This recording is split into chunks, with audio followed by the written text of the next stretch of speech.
Не дей реши здравите дървета!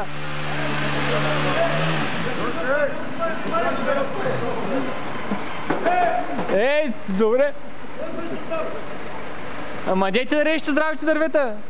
Аз те разкарам.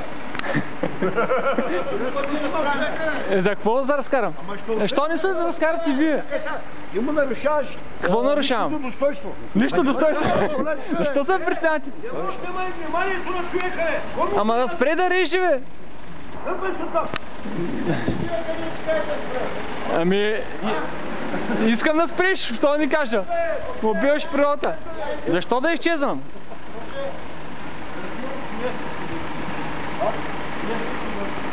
Няма да оставите дървета. А той ще притеснява цял ден, бе? Сня, той се отказва. Не се отказва. Той се. А той се гледа. Ама айде някой да ви контролира. Аз контролирам. Иска някой да овчата тук да... Който разбира. Ти сбросиш бой накрая. Бой ли? Ами после ще се съдим. Кой има? То черен е от тез. Черен. То черен, знаеш как бъдете. Жорстче ще ми два шамара и ще виж. А пък като ще държи, когато ще държи, пък он не стъпи. Ма хубаво ще осъдят трима тогава. Даже и фирмата, и надзорника. Два шамара като даде на Бойко Борисов се напика.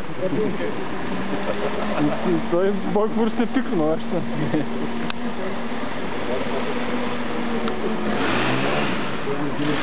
И трябва да имате каски.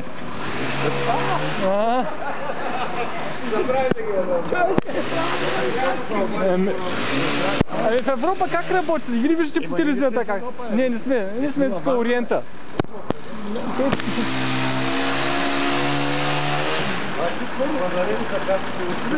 Ти да не си там от това големия парк.